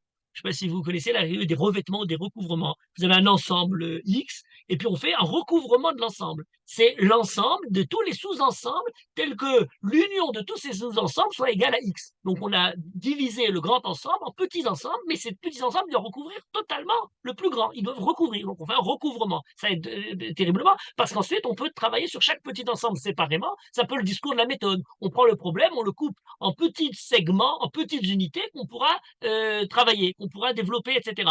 Donc, on a un espace qui est donné, compliqué, complexe. On fait un revêtement, on fait un recouvrement de toutes les données pour transformer les données plus simples, plus faciles à traiter, et on va dégager les singularités de toutes les différentes couches successives. Voilà, on a la vie, elle est complexe, alors on n'arrive pas à la traiter comme ça, hein, teshuva, oh non, on va faire un recouvrement. Un recouvrement, on va prendre l'ensemble de toutes les actions et on va faire des petites doses. On va parler de ce domaine, on va parler de ce domaine, Hachamnou, Bagadnou, etc. Qu'est-ce qu'on a à voir là-dessus? Qu'est-ce qu'on a à voir? Al-Khet Shiratanou comme si, Al-Khet Shiratanou. Sur les différentes fautes qu'on a à faire, on va recouvrir, ça doit reprendre tout l'ensemble. Et maintenant, toutes les choses sont là, mais elles sont recouvertes avec un autre sens, à quelque chose de plus haut, à quelque chose d'autrement. On pourrait dire, la Torah, dans son ensemble, c'est le revêtement du manque, le revêtement de la faille de la vie de l'homme, du ratage intrinsèque à tout homme. Il y a teshuva permanent, nous dit le Rav Kook. Au fil de la vie, eh bien, on a toujours des manques, des failles. Eh bien, la Torah, c'est justement le recouvrement, la kapara, qui va nous permettre. Alors, on doit être couvert. Alors, un autre mot important, je disais recouvrir la santé, mais c'est pas simplement ça. Lorsqu'on dit être couvert, ah oui, on est couvert. Ça peut avoir d'autres sens. C'est pas simplement on est couvert parce qu'on a pris, on est bien chaud, au chaud. Vous êtes dans une hiérarchie au niveau professionnel et on dit ah oui, est-ce que tu es couvert par ton supérieur? Alors si tu es couvert, tu n'auras pas de problème, il te couvre. Ou alors on a en politique, alors on va parler de la séance de TV comme ça, il est couvert par quelqu'un d'autre. Il prend pas les responsabilités. Il y a quelqu'un qui le couvre. Vous êtes au niveau économique, on a tout simplement, vous avez des réserves, vous avez une assurance, vous êtes à découvert. On a le compte en banque. J'ai fait un découvert. C'est très mal. Il faut pas faire de découvert. Hein. Surtout pas de découvert, c'est pas bon. Il faut le recouvrir. Très bien. Vous êtes recouvert. Comme ça, il est couvert. Ah oui, si tu es couvert, on va pouvoir prendre cet argent. Voilà. L'acapara, c'est trouver de quoi vous couvrir. De quoi vous couvrir. La trace est trop présente. Le ratage est trop flagrant, tout le monde en est conscient, le manque est énorme, et maintenant on se pose la question, est-ce qu'il y a quelque chose qui te couvre? Ah oui, ah non, j'ai pas quelque chose qui me couvre. Ah voilà, tiens les mois, tu vas te préparer pour couvrir. On ne peut pas tout couvrir d'ailleurs, parce qu'il y a des choses, on nous dit, l'otikrou, kofer, l'enefesh, otseach. L'otikrou, il y a des choses sur lesquelles on ne peut pas recouvrir. Le sang de la victime qui est encore là, qui a été tué, on n'a pas de recouvrement. Il y a une idée juive terrible, il y a seule une vie qui peut recouvrir une autre vie. On est quelque chose de terrible, cette idée-là. L'otikrou kofer les défèches pottières. On ne marchande pas la vie humaine. Il y a quelque chose de terrible qui va se faire et il y a une condamnation. Alors, on ne tuera pas tout le monde, puisqu'on on est, comment dire, de manière essentielle, pas pour une application, comment dire, de la peine de mort, mais au niveau du principe, l'anticrou offert, on ne marchande pas, on ne met pas ça dans des phénomènes dans lesquels on peut couvrir. Il y a un crime qui a été commis, bon d'accord, ça va, on va te couvrir, on va raconter des histoires, et puis l'enquête va être terminée. Non, on ne peut pas. Couvrir, c'est l'idée même du pardon. Pourquoi? Parce qu'on arrête de s'identifier par l'acte qu'on a commis, et on a la capara. On relance le don de l'espoir, de la vie, de l'avenir. Voilà, maintenant on a une nouvelle identification. On n'est plus obligé de s'identifier avec ce qui s'est passé. Et on va maintenant recouvrir l'essentiel pour pouvoir pas se débarrasser de son origine, de ce qui s'est produit, mais peut-être ça serait un recouvrement sous la forme du refoulement. On n'est pas là pour refouler, on est pour recommencer et transformer ce manque-là. D'ailleurs, le manque est très intéressant puisque lorsqu'on dit le mot chet, on dit c'est quoi le mot chet? Et c'est justement le manque. Et il y a deux mots en hébreu qui sont très proches, c'est le chet et la chato. La râteau, c'est nettoyer. Alors la faute, c'est ce qui salit, c'est la souillure, mais c'est aussi le fait de nettoyer. Le ret, c'est l'arti et amatara. Il y a quelque chose qui a failli. Il y a un ratage. Et puis maintenant, il faut nettoyer tout ça. Ou alors non, il ne faut pas nettoyer, c'est la faute. Il faut essayer comment dire, de par la faute recouverte, renouer avec les possibilités voulues par Akadosh Baruch Hu au départ. La faute m'avait occulté ce que je pouvais développer à partir de moi-même. Eh bien, à partir de maintenant, je fais la capara. La capara, elle est toujours là, elle est toujours présente. Il faut, je veux dire, on la sent. David Ameller, toute sa vie, la perçoit comme étant là, pour avoir ci, pour avoir fait ça, pour avoir ça. S'il est en permanence conscient, loulé et manti, l'irod betou Hashem, s'il se pose la question, est-ce que véritablement je vais mériter de le faire, eh bien, il est peut-être le plus méritant pour pouvoir ouvrir, ayant eu la capara pour ce qui va venir et pour pouvoir commencer et continuer sa vie. Lorsqu'on est dans la période de la Teshuvah, le mois de Elul, on a commencé depuis le début du mois d'Elul, on s'achemine vers Rosh Hashanah et vers Yom Kippour, on reprend tout l'ensemble de notre vie, tous les différents fils éparpillés, et puis on dit maintenant on va essayer d'obtenir la capara. C'est quoi la capara? C'est la conscience aiguë de ce qui s'est produit et la certitude que ces éléments-là ne me définissent pas pour l'éternité, que ces éléments-là peuvent être au contraire redéfinis, peuvent être réécrits, que l'histoire, et c'est le sens même de la Teshuvah, peut mener à d'autres évolutions, à une autre fin que celle que je semblais croire. Alors on recouvre tout ça, et dans la mauvaise conscience permanente de ce qui a précédé, on a la certitude d'avoir la possibilité de prendre un nouveau départ qui nous est donné par la Kapara. Ce qui ne veut pas dire, et là je parle que de la Kapara, qu'on n'aurait pas aussi l'idée de Nekiut qui est ensuite. L'idée de Nekiut, c'est lorsque, ayant, comment dire, le poids qui continue à peser, et on se dit, mais on est avec Akadosh Baruch Hu, on dit, mais non, Salarti Kidvaricha, Kilecholam Bishgaga, tout ça c'était qu'une Shgaga, Akadosh Baruch Hu est Mechaper, et Akadosh Baruch Hu nous donne la Tahara complètement. Et alors, il nous dit Taher Etrem, Mimeter Etrem, Mikve Tahara, il y a tout un tas d'autres dimensions qui sont l'idée de la Tahara, où de d'un coup on ressort sans rien, ce serait pour un autre niveau. Il me semble que ce Mizmor de Tehillim, qu'on a commencé au début du mois de Elul, a volontairement inversé ces deux parties pour nous dire c'est très beau, la première partie, voilà la certitude, la confiance, l'assurance d'Akadosh Baruch Hu, mais cette assurance-là a un prix, et c'est la deuxième partie, c'est justement le scruter en permanence dans son action, dans sa conscience, ce qui risquerait, par moi, de repousser la présence d'Akadosh Baruch Hu, ce qui risquerait dans ma conduite de ne pas permettre à cette confiance absolue de se manifester dans ma vie. Si on comment dire, la poursuit jusqu'au bout, on a peut-être une chance d'obtenir finalement la première partie, KVLHM, VKVLHM, dans ces deux sens-là, cette double manière d'entrevoir le rapport à Kadosh Baruch.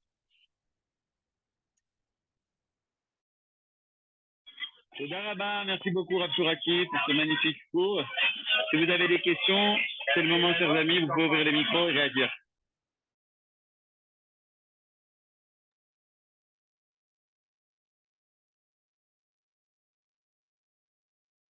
Joseph, on t'écoute.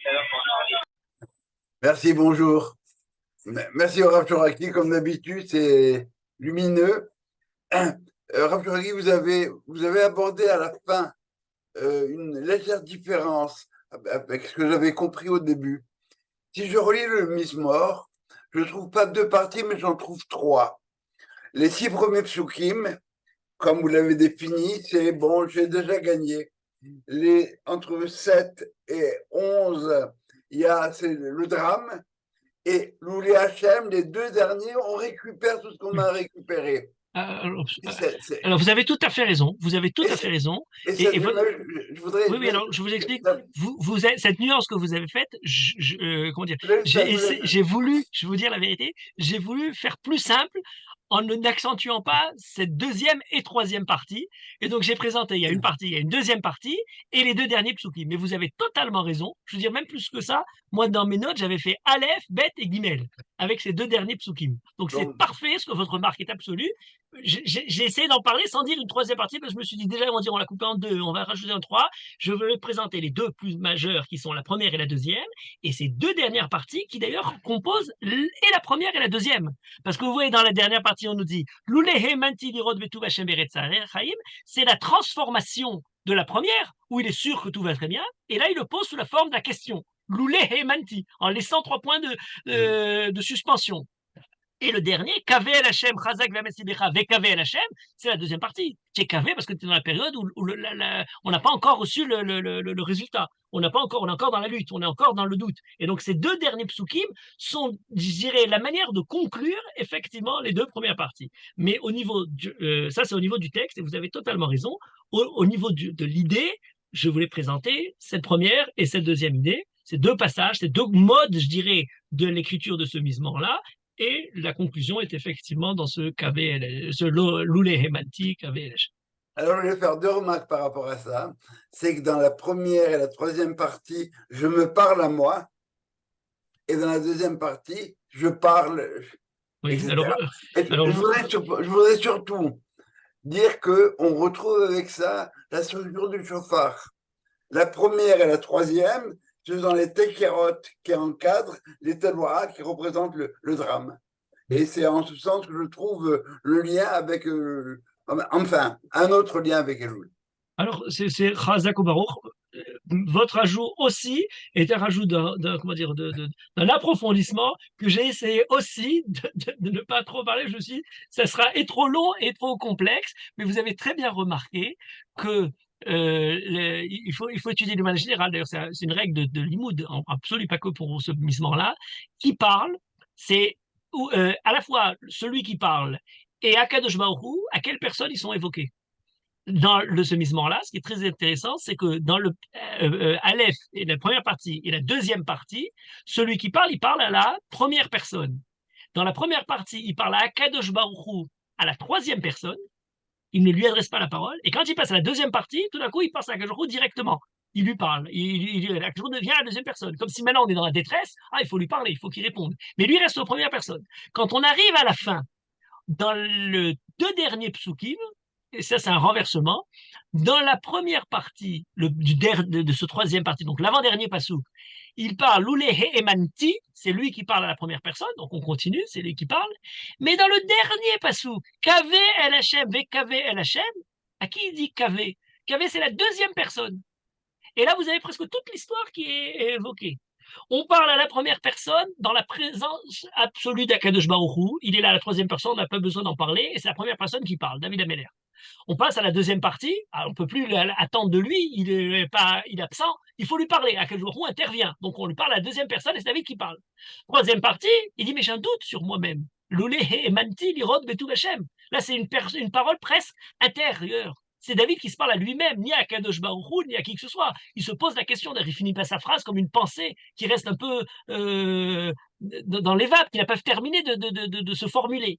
Et il fait rejaillir ce questionnement intérieur par Kavé. Alors où il se parle à lui-même, cette deuxième personne, c'est lui-même à qui il s'adresse, Kavé LHM, continue à croire malgré ton doute, ou peut-être ce serait l'ouverture de tout ce message sur quelqu'un d'autre, parce qu'il n'y a jamais quelque chose qui est simplement centré sur soi-même, il y a quelque chose au contraire qui peut féconder d'autres, notamment les lecteurs de Télim, mais aussi ceux à qui David peut s'adresser, et donc Kavé et Hachem, et fait rebondir tout ça vers quelque chose d'autre. Et alors là, bon, on pourra en dire encore plus longtemps, là, le cours est terminé, j'ai évité un peu toute cette partie des différents sens, et c'est effectivement très comment dire, juste de refaire remarquer tout ça, les formes grammaticales. Maintenant, quand il s'agit du chauffard de Rosh Hashanah et de tout ça, le chauffard manifeste bien sûr tout l'ensemble. C'est-à-dire qu'on a commencé par on a la terroir, on reste pas dans la terroir, on a besoin de cette tequila finale. Le problème, c'est que la majeure partie du temps, la terroir intermédiaire, ce qui est au centre, on y est bien embourbé, et la tequila n'est qu'un espoir, n'est que juste quelque chose qui est repoussé pour l'avenir. Donc c'est un peu là que se joue malgré tout le drame, c'est le drame de la terroir. D'ailleurs, vous remarquerez qu'il n'y a pas trop de problème pour la tequila, tout le monde est d'accord, la tequila c'est quelque chose de simple, mais la terroir, on n'arrête pas d'en débattre, il y a des opinions comme ci, des opinions comme ça, on a tout fait de différentes façons, on a triplé les sonneries du chauffard, simplement parce qu'on a des problèmes avec la terroir. C'est-à-dire, elle est tellement problématique cette terroir qu'on ne sait même pas comment l'aborder, et on l'a fait à 3 modes différents, et on les fait tous ensemble pour parler de tout justement. Elle est elle-même brisée, c'est pas seulement elle traduit une brisure, la tradition de la terroir est elle-même dans le signe de la brisure. Voilà, on est totalement dans le chauffard absolument.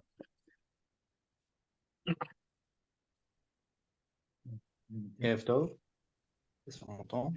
Oui, oui, je l'écoute. Alors, Vodarav, deux petites questions, l'une sur la première partie de votre cours et la deuxième sur la fin. Sur la première partie, sur le verbe tacharishun, sur les acharish, oui. Traduire par attente active, préparation, oui. etc. Mais dans le acharesh tacharishi de Purim, im acharesh tacharishi ba'etaï. Même chose. Absolument. Alors, je vous le fais simple, là, j'ai juste donné la thèse, il faudrait le démontrer avec tout l'ensemble des trucs, et c'est exactement ce Hacharesh Tacharishi Ba'etaï, c'est exactement ça. C'est le premier, c'est d'abord à Yaakov Avinu avec les Shvatim. Ve'echerish Yaakov ad Boam. On vient de violer Dina, il y a quelque chose de dramatique, on vient à cette histoire, et il ne sait pas quoi faire. Yaakov, en tout cas, il n'a pas la force, il est tout seul, il attend que les enfants reviennent des champs. Alors, pendant qu'il attend, vous imaginez Yaakov, on vient d'apprendre ce drame. Dina a été violentée et ses enfants ne sont pas revenus. Il est tranquille, il va aller se reposer en attendant. Bon, c'est pas grave, on attend. Non, c'est pas une attente dans laquelle il attend. Dans l'attente, il a la tête qui est complètement, qui va exploser. Il est entièrement comme une tempête. Qu'est-ce que je fais? Qu'est-ce qui va se passer? La violence, la diplomatie, on va me tuer. On connaît tout le débat intérieur de Yaakov, les fils d'Élie, etc. Donc, c'est pas Acharesh, Echerish Yaakov Adboram. Il est peut-être silencieux, il fait rien pour l'instant, mais il se demande quoi faire dans cette situation-là. Voilà, c'est l'origine du point de départ. Et à partir de là, on apprend donc les béné Israël dans le désert ne sont pas simplement ah bon, on va voir comme ça, son et lumière, c'est très beau, la mer rouge, merveilleux, et après on va chanter pour faire comme ça. Non, non, ça se passe. Il y a un drame. D'ailleurs, ce drame-là est défoqué par le Midrash en disant chacun, il y en a qui va à droite, l'autre qui va à gauche. Chacun, il a comment dire, une autre manière de résoudre le problème. On est dans un drame. Le juif ne reste pas, déjà quand il n'est pas dans un drame, c'est un peuple intranquille. Alors il est sûrement pas tranquille quand il est dans une situation dramatique. Donc il cherche à se poser la question quoi faire.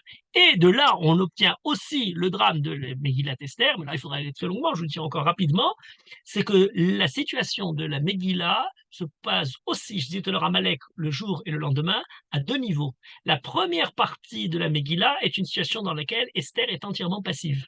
En tout cas, on la voit, elle est prise, elle est comme ça. Alors, même les verbes, il faudrait l'étudier avec le texte, mais les verbes sont aussi des verbes, comment dire, sous la forme du passif. Ils ne sont pas de manière active. Et il y a un moment particulier, c'est la raison pour laquelle dans ce Acharesh Tarishi Bimakom Acher, on va voir tout d'un coup quelque chose, la Revar Vatsala Bimakom Acher, on bascule à quelque chose d'autre. Elle commence à être mise d'Arzarat, il y a quelque chose qui bouge, et là tout d'un coup elle devient active. C'est elle-même qui va dire à Mordechai ce qu'il faut faire, etc. Elle prend les choses en main. Et donc, ce Hacharesh, c'est peut-être le moment de la jonction. C'est le moment dans lequel on passe d'une situation qu'on aurait pu penser, chacun sauve comment dire, Esther sauve sa situation, et Mordechai lui dit réfléchis bien, parce que de toutes les manières, l'histoire va continuer, il va y avoir une solution, mais toi tu resteras à l'écart. Donc voilà le but de ce Hacharesh Tacharishi, il faut le lire dans ce même état d'esprit. Il faut peut-être le lire dans la racine, peut-être, de la Haroche, peut-être aussi à ce moment-là. Absolument, absolument. Peut-être. Mamine Vézoréa, on dit l'agriculteur, quand il y a le silence de la plante, de la graine qui attend ce silence de l'ensemencement du terrain et qui attend la plante qui va apparaître. Et ben ce Haresh, c'est pas un silence passif, c'est un silence très actif. Il y a quelque chose qui se fait. Tout se joue quand la plante est sous terre et ensuite on la voit apparaître. Donc c'est ce côté souterrain qui est dans l'idée du Haresh. Ok, très bien. Alors ça c'est pour la première question. La deuxième question c'est sur. Pardon? Oui, juste. J'entends pas la deuxième question. Vas-y, pose ta question, Rouven. On a 2 minutes pour terminer. Oui. Désolé. Sur la deuxième partie du cours, vous avez donc expliqué que la capara, c'est donc justement recouvrir, c'est moins regarder pour plus voir, c'est ces idées-là. Oui, c'est ça. Il y avait un autre cours. J'ai pas dit moins regarder pour plus voir, moins regarder pour plus transformer. Plutôt. Moins regarder pour plus transformer. Ça pourrait aux l'idée aussi de moins. On n'est pas esclave, on n'est pas esclave, on n'est pas prisonnier de son apparence. Hein. C'est le problème de la tsniout. Donc on peut transformer, puisqu'on n'en est plus prisonnier, on est libre. On est libéré par le fait de ne pas voir. Oui. Je vous écoute. Oui, c'est bien. Mais sur l'idée de capara, donc de recouvrir, vous avez opposé ça justement à l'achato ou ritouille, qui justement est le nettoyage ici. Et il y avait, je vous demandais parce que c'est aussi une discussion avec Serre sur le malpropre justement, où au contraire, lui, il explique que finalement le salir, c'est s'approprier. Alors justement, là, ça pose un problème parce qu'on est en train de dire que la capara justement devrait nous amener à autre chose que cette appropriation, on va dire basse. Par la salissure. Oui, bon, d'accord. Non, il faudrait en parler séparément. Ça, c'est un long, comment dire, le rapport avec ce qui est propre et justement ce qui n'est pas propre et ce qui est sale et ce qui est propre. C'est effectivement, comment dire, ce qui est dit là-bas et il faudra en parler plus longuement. Je ne peux pas, alors, comment dire, en une minute parler de ça. Ok. Eh ben, merci beaucoup. Merci Rav Chouraki. Merci pour vos questions. Et bah, très bientôt pour d'autres cours. Il y a le cours du Rav Eli Kling qui commence d'une minute à l'autre. Et Reftov, bonne fin de soirée à tous. Merci.